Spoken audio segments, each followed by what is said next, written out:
And just like that, we are almost live. Welcome back to another Metabolic Monday, my friends. Today, we're going to be talking about a fascinating new study that highlights the foods that you should avoid should you want to live a long, healthy life free of chronic, non-communicable diseases like diabetes, dementia, heart disease, and cancer, which collectively comprise between 70 and 90% of all premature deaths. The title of this paper is, as you can see on the screen, A High Consumption of Ultra-Processed Foods is Associated with Higher Total Mortality in an Adult Mediterranean Population. Now, this was an 18-year follow-up study involving 1,500 subjects in Spain. Now, I think this is quite interesting because we hear a lot, don't we, about the Mediterranean diet as of late.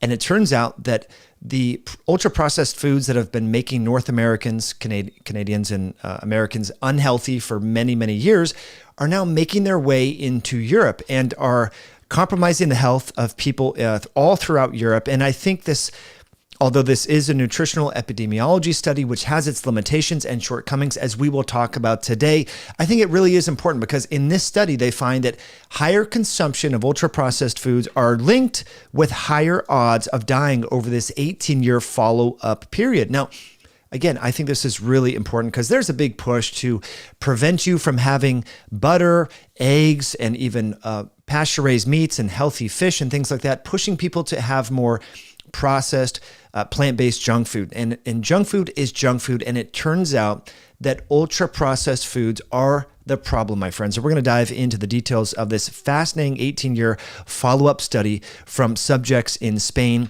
I just want to welcome you all back. Any questions are fair game. You know how it goes on Mondays. If you have questions about all things nutrition, fasting, exercise, dietary supplements, you name it, I want to get to your live question shortly. If you're enjoying the content, hit that like button. I'm just going to make sure that we are on, that we are live. If you can hear me okay, let me know in the chat before we really dive into this because these studies are incredibly fascinating. So let's get right into it, shall we? All right, so here we go. So here's the study. Now, I got to clear these layers. Let me just clear this one. Let me clear this one. And we are on my screen. So this is where I do research. I use this app called Papers. If you want to download it, definitely check it out. So all my different categories of things that we're looking at. But today is this particular paper just was published a couple days ago, actually, in the Journal of Clinical Nutrition, part of the Elsevier Journal Network. Again, as I mentioned, the title is A High Consumption of Ultra-Processed Foods is Associated with a Higher Total Mortality in an Adult Mediterranean Population. Okay. So as the scientists say, we analyzed data from 1,538 participants aged 20 years and older in the Valencia Nutrition Survey starting in 1995. Diet was assessed at baseline using a validated food frequency questionnaire and the consumption of ultra-processed food calculated using the NOVA system. All right. Now, after 18 years of follow-up, we documented 312 deaths. And of these deaths, 36% were from cardiovascular disease, 25% were from cancer. Okay, compared with the participants with the lowest tertile of ultra-processed food consumption, those in the highest tertile showed a 40% higher risk of all-cause mortality.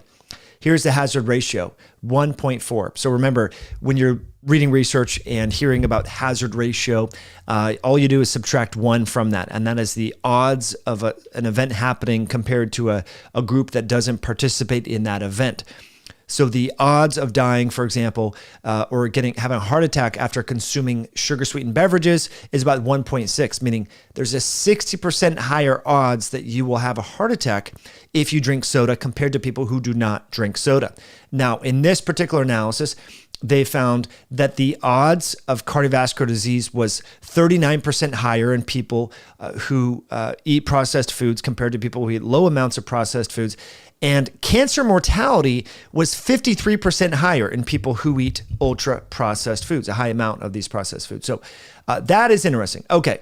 So as I mentioned, non-communicable diseases, right? Many doctors are trained to treat communicable diseases like tuberculosis, cholera, diphtheria, AIDS, all these different infectious diseases. A large part of medical training is focused on that. But we now know that most deaths occur from non-communicable diseases, cardiovascular disease, as I mentioned, diabetes, dementia, Alzheimer's disease, and cancer. They are responsible for between 70 and 90% of all deaths worldwide, and in Spain specifically. All right.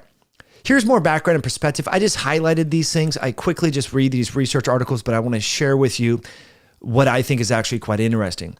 And again, if you think this is interesting, please hit that like button. Leave a comment in the comment section. Just want to see if there's some comments coming in, and they are coming in. Again, it sounds like we are doing good audio-wise, which is fantastic. Okay, so some nutritional epidemiological studies you should be aware of. The Nutrinet Santee study, for each 10% increase in ultra-processed food consumption, that was associated with a 14% rise in the risk of all-cause mortality over 6 years of follow-up. Similar results from the DREC cohort study, in which each 10% increase in energy intake derived from ultra-processed foods. These are the baked goods, crackers, pastries, cakes, sugar-sweetened beverages, and processed meat products. Okay, was associated with a 15% rise in the all-cause mortality. In the study by Blanco Rojo et al., conducted in a Spanish population, individuals with the highest quartile of ultra-processed food consumption and mean consumption corresponded to 42.8% of total energy intake, showed a 44% higher risk of all-cause mortality than those in the lowest quartile.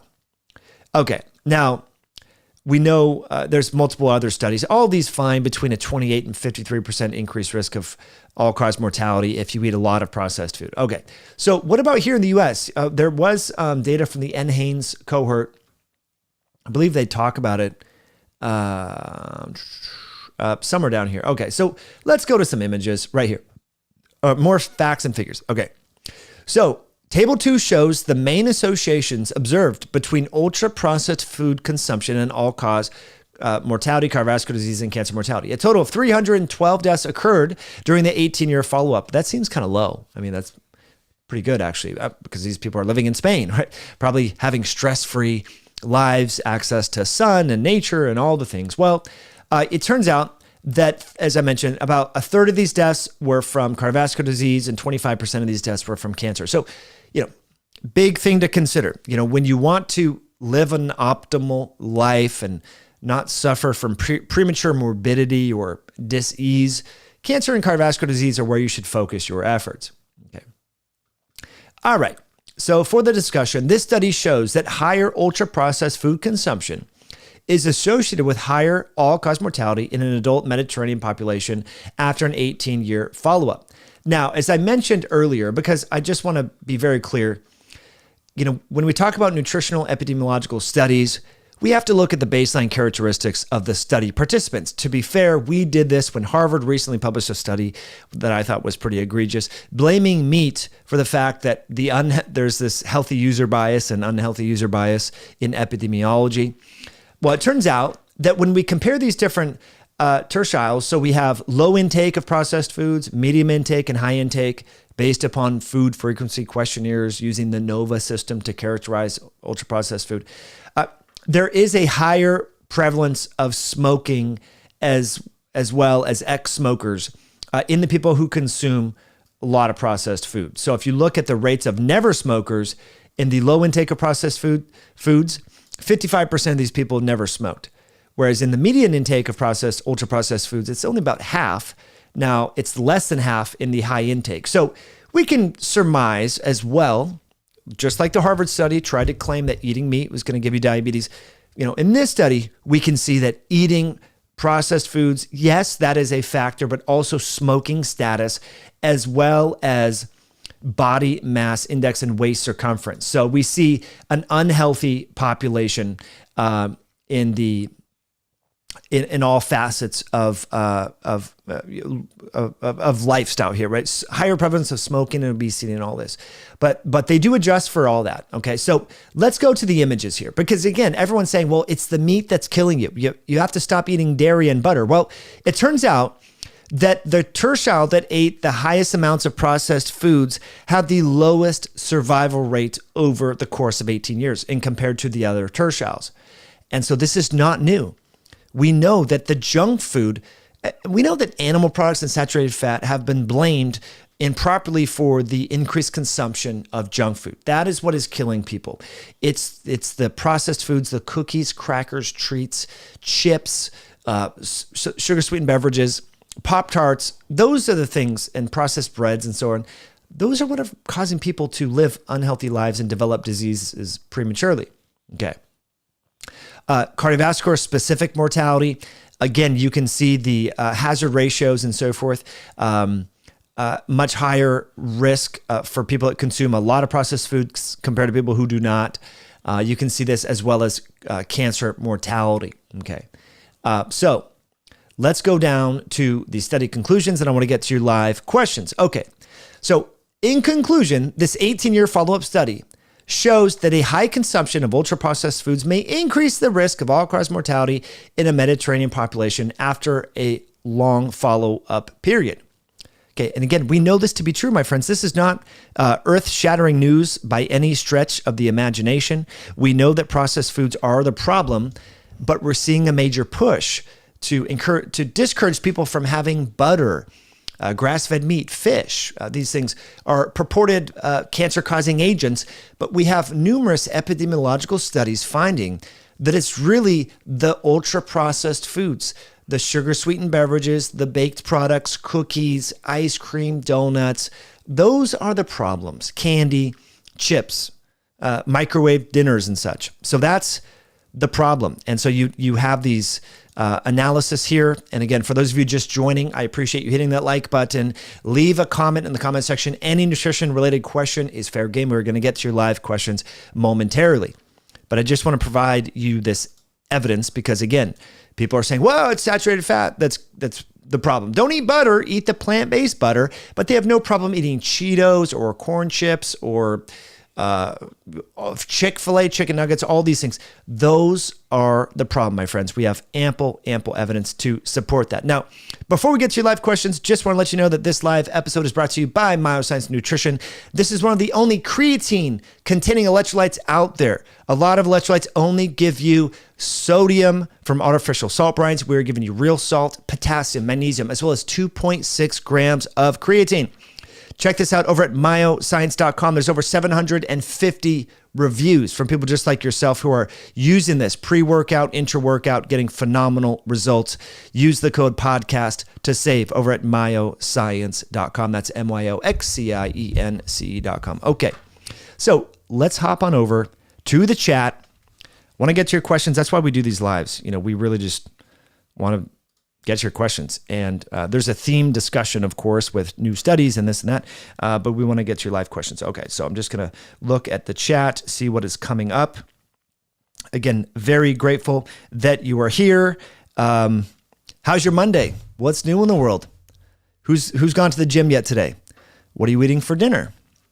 I have a slow cooker recipe that has been, we've been eating that for the past couple of days. We have some grass-fed beef, some locally grown potatoes that have been de-skinned, some plucked spices. All of that is what we're eating. Raw egg yolks, all the good stuff. Okay. Second Street Marvel is here, always here, which is great. Second Street Marvel, thank you for being here. Okay. Undo Maranal says, is this early mortality with complications or is it straight up you're healthy until you keel over? Well, yeah. And so this study just looked at hard endpoints of death. But the comorbidity or the multimorbidity, I mean, as many of you know, at least here in the US, Medicare eligible individuals, so these are people over the age of 65, they have between 3 and 5 chronic conditions. Okay, so if you eat the foods that we just talked about, the baked goods, the sugar-sweetened beverages, candy, crackers, chips, microwavable dinners, fast food, things like that, you are going to cause your body to be in a deconditioned, declined state. And so you may not die tomorrow or even the next year, but you're going to develop high blood pressure, erectile dysfunction, low energy, obesity, and all these problems. And so as I mentioned, 50% of the deaths in this 18-year follow-up study came from just two conditions, cardiovascular disease and cancer.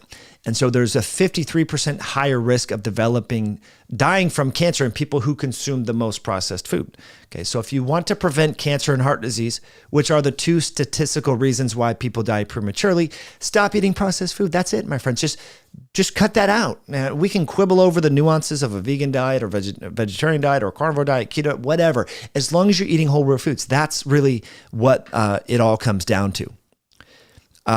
Scott says processed foods are very expensive. Well, here in the U.S., they're subsidized. The inputs for the processed food, sugar, corn, wheat, soy, are subsidized by the government, which actually makes them artificially cheaper. So they can be more on a protein basis. They're more expensive because there's very little protein, high amounts of junk. So again, are we enjoying the content? Are we learning? Are we having fun? Thank you for your likes, your comments, your shares. Appreciate you forwarding this to a friend if you find out that if you think they might find this helpful. Okay, Scott McLaughlin says, eat beef, pork, chicken, turkey, eggs, bought raw and cooked at home. Yeah. So I used to have pigs. I'm not a huge fan of pork. Now here's why. Because pigs will eat anything. They will eat Skittles. If you put Pop-Tarts in the pig pen, they will eat Pop-Tarts. A lot of pigs are fed genetically modified soy and things like that. I'm not a huge fan of pork, although I do love pigs as an animal. I think they're great for tilling and rooting the soil. You know, if you put pigs in an area of your land where you eventually want to plant stuff, they do a great job. They're a part of the biodynamic, agricultural, regenerative farming ethos. Like pigs are amazing for a lot of things, but as a food source, if you're not growing them yourself or working with a farmer who's grown them, commercial pork, I'm not a huge fan of that. But Scott, I generally agree with you. Eggs and beef, I think, are phenomenal sources of protein and healthy fats. I'm not really a huge fan of commercial chicken and turkey. You know why? Most commercial chicken and turkey are raised in warehouses where they never see dirt or sun. If you've ever watched chickens or turkeys, all they do is dig all day. They look for bugs, they dig, they root, they run around, they like to be right in the sun. I have 17 of these birds in my backyard, chickens, but I used to raise turkeys as well. They need to be in the sun. So if you're going to get eggs from an animal, look on the label, eggs from a bird, that is, you want to look for pasture-raised, my friends. You don't want to be getting eggs from a chicken that has been stuck in a cage its entire life and has never seen the light of day. Now, is that better than a candy bar? Yeah, those eggs are probably better than a candy bar, but spend the extra dollar, invest your dollars in the change that you want to see in the world. Because I do agree with some of the activists of veganism and vegetarian diets is most of these animals live very unhealthy lives and torturous lives. And so we don't want to financially contribute to that. So if you're able to spend a little bit more money, go to the farmer's market, work with a local, person who has backyard chickens, buy eggs from them if you can. That's where things should be going in terms of health. I think we've really moved away from the slow food movement, but thankfully the pendulum is swinging back and we're getting closer to our food, which is great. Okay. Comment here from Oso Just 25 Smoo. That's the URL handle here on YouTube. If I could eat steak every day, I would, but I'm broke. Okay, so if you're broke, a lot of people have financial issues. I understand it's tough times. The economy's a lot of inflation and all this. Get some ground beef from Grocery Outlet or Walmart and try to get pasture-raised if you can. That's what I would suggest. I think on a pound per pound basis, you can do really well in terms of red meat in that way. Ground, the 80-20 or 90-10 ground. Okay. All right. Michael Mahler says all disease is autoimmune, meaning your body failing to have the necessary nutrients to build and maintain a healthy body. Metabolic health matters. I couldn't agree with you more. Metabolic health absolutely matters. Really important that we acknowledge and recognize that metabolic health matters for many different conditions. I mean, for seemingly conditions that are not directly tethered to metabolism, such as depression, anxiety, mental health issues, metabolic health, as you now know from Chris Palmer and many others. Martha Herbert has been talking about this for a long time, that Metabolic health matters for the brain, for memory, for cognition. Okay. But I would, Michael, slightly disagree that not all diseases are inherently autoimmune, but I do think there is a lot of autoimmune-like metabolic and immunologic signaling going on, especially when it comes to, say, cardiovascular disease. We focus on the lipids, but not the immune system, the overstimulated, chronic, smoldering, low-grade inflammation that is causing the occlusion and narrowing of these very small vessels in the heart known as the coronary arteries. Okay. All right, Tater Flaps says, I used to feed my girlfriend's pig ham. So I think he's saying his girlfriend had pigs and he would feed them ham. Yeah, so pigs will eat anything. I'm not discouraging you from ever having pork. Again, I'm not saying that. But when in doubt, aim for the heritage pork or even wild hogs if you live in the South or California or things like that where there's hogs running around, rooting, eating vegetables and stuff. The meat looks so much different compared to the hogs that you get at the grocery store or the pigs. Okay. Ken Wang says, we're all very sad right now. Yeah, we're all very sad. And we are also many of us have metabolic issues, insulin resistance, prediabetes, and all of that. So, yeah, very interesting connection here. We can't discount social isolation and loneliness and screen time and all these major problems as well. Okay. Rona says, my understanding is that elevated insulin levels is a precursor to heart disease, type 2 diabetes, and etc. Are there any studies available to print out and take to my physician the next time? You know what? I'm going to pin this comment. This is a really, really good message. Maybe we'll do this next Monday. Let me know by hitting that like button. We can review all of the large dossier of literature suggesting that insulin resistance is actually the underlying driving factor for cardiovascular disease.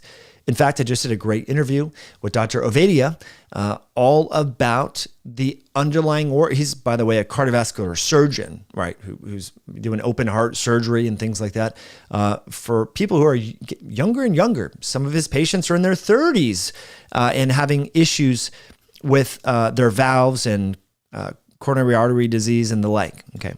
So again, for those of you just tuning in, what we're going to do is just quickly recap where we are, what we've been talking about. We've been talking about the fact that many people are erroneously blaming animal products, butter, and saturated fat for cardiovascular disease and cancer. But it turns out that it's the ultra-processed foods that are increasing the risk of these aforementioned diseases, cardiovascular disease and cancer. So this is an 18-year follow-up study involving over 1,500 participants that were over the age of 20. And after 18 years of follow-up, 50% of the deaths were from just two conditions, cardiovascular disease and cancer. And comparing the people who consume the lowest amounts of processed foods compared to the highest amounts of processed foods, there is a 40% higher risk of all-cause mortality and a 39% higher risk of cardiovascular specific mortality and a 53% higher risk of cancer mortality. Okay.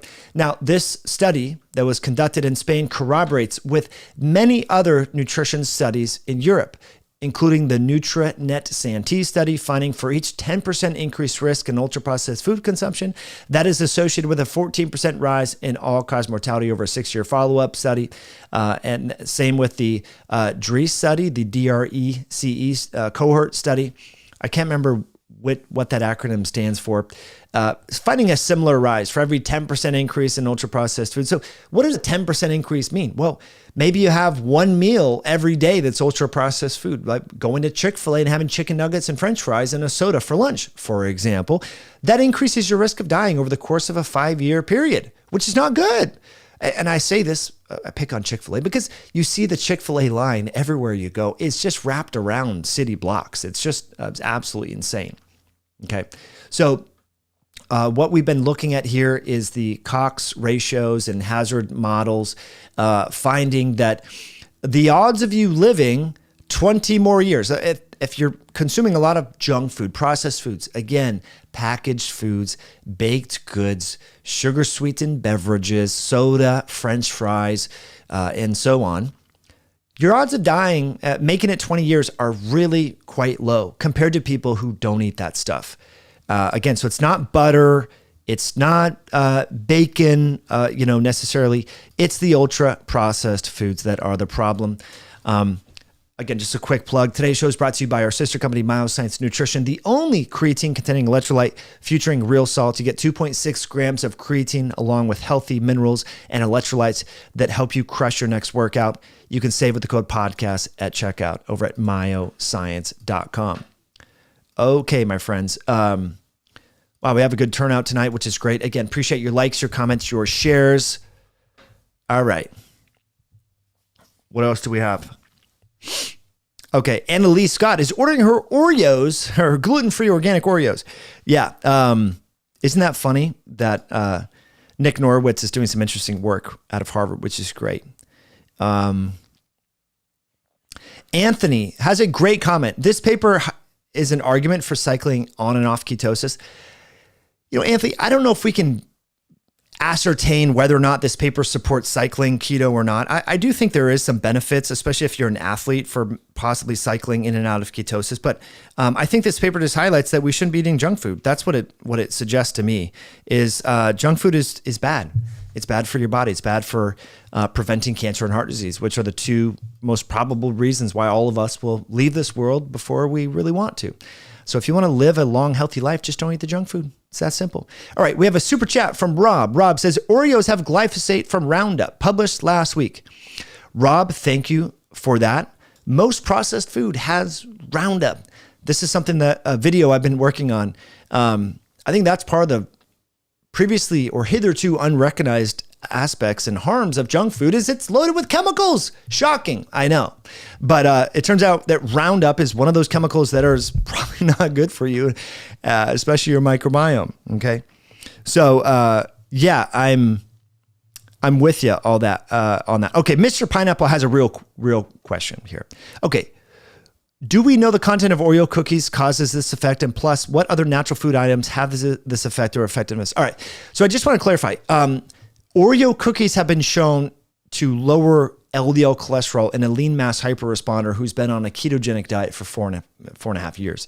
No one is necessarily prescribing Oreo cookie treatment to lower cholesterol. It was just an egregious case study to show that processed foods in someone who is really fat adapted after eating a very low carb diet for a number of years decreases LDL cholesterol. Okay, so please, if your LDL is high, don't start eating Oreo cookies. That's not what that study is to show. It's to show that in people who are a lean mass hyperresponder, meaning they have low triglycerides, but high HDL cholesterol as well as high LDL cholesterol, that in that subtype of the population, their LDL cholesterol is increasing to add more free fatty acids to the metabolically demanding tissues of the body. And that phenotype can be reversed by increasing consumption of carbohydrates that would decrease the necessity or reliance upon fats for fuel. That's all it is to show. Nick Norwitz and Dave Feldman have done a good job with that. Okay. So, friends, again, this was a really fun live session. I'm so grateful that you were still here. Appreciate your likes and your comments, your shares. Next week, we're going to talk about insulin and dive into. There's a great comment from a gal. I can't remember her handle right now. She said, I need to print out studies to show my doctor that insulin is the problem, not cholesterol. So we're going to focus on that next week. So if you like that idea, hit that like button. Tune in next Monday at 5:15. We will dive into that, my friends. So grateful that you're here. Thanks for sharing this video with a friend who may benefit, and we will catch you on a future show down the road. Have an awesome evening.